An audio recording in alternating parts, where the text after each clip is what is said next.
পার্থবন্ধু আইকনে সকলকে শুভেচ্ছা। তো আজকে নিজেই যেহেতু আমি ড্রাইভ করি, তাই নতুন একটা জায়গা চলে যাচ্ছি, মায়ের মন্দির। মায়ের মন্দির, এইটা হচ্ছে মায়ের মন্দির, একদম সামনে।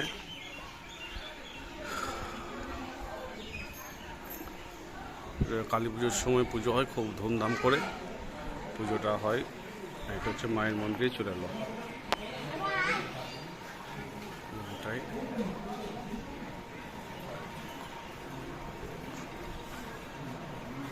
সব পুজো চলছে।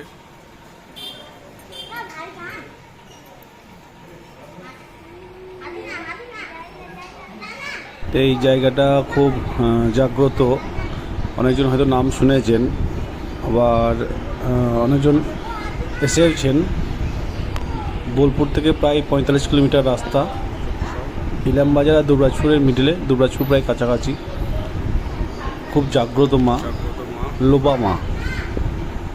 লোবা মায়ের নাম হয়তো অনেকজন শুনেছেন, খুব জাগ্রত মহিমা। দেখুন, অনেকজন মানত করে, সেই মানতের ফলস্বরূপ তারা নিজের মতন করে দিয়ে যায়।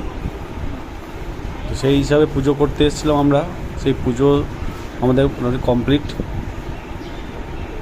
আশা করি আপনাদেরও ভালো লাগবে জায়গাটা। যদি কখনো আসেন, কীভাবে আসবেন বোলপুর থেকে সেটাও বলে দিয়েছি। টিফিন করবো, টিফিন চলে এসছে, কচুরি, ঘুগনি সব। এটা লোবা মায়ের কাছে, লোবা মায়ের মন্দির। এটা ভেতরটা সব দেখাবো। আবার সব পুজো টুজো হয়ে গেল, পুজোটা শেষ করে চলে এসেছি, ওরা দেখানো হয়নি। পুজো ভালো করে হয়েছে এখানে। এটা জায়গাটা বলে দেবো কোথায়। আর এখানে খাওয়া দাওয়ার ব্যবস্থা সেভাবে নেই, কিন্তু টিফিনের ব্যবস্থাটা এগুলো সব দোকানগুলোতে আছে। এখানে টিফিন আছে। আর জায়গাটা খুবই ভালো, এখানে গাছে ভর্তি, কাছাকাছি। আর এখানে নিরামিষ খাবারও আছে, কিন্তু প্রসাদ খাওয়ার যে ব্যবস্থা সেখানে এখানে নেই।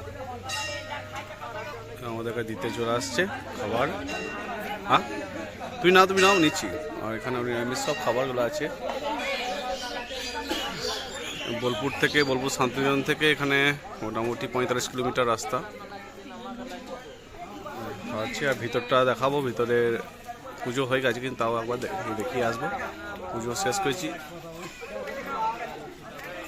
থাকার ব্যবস্থা এখানে কিছু নেই, এমনি খাওয়ার ব্যবস্থা, টিফিন খাওয়ার ব্যবস্থাটা আছে। তো আমার কাছেও টিফিন চলে এসছে, দিদি ভাই টিফিন নিয়ে চলে গেছে। গরম গরম পুরি, সবজি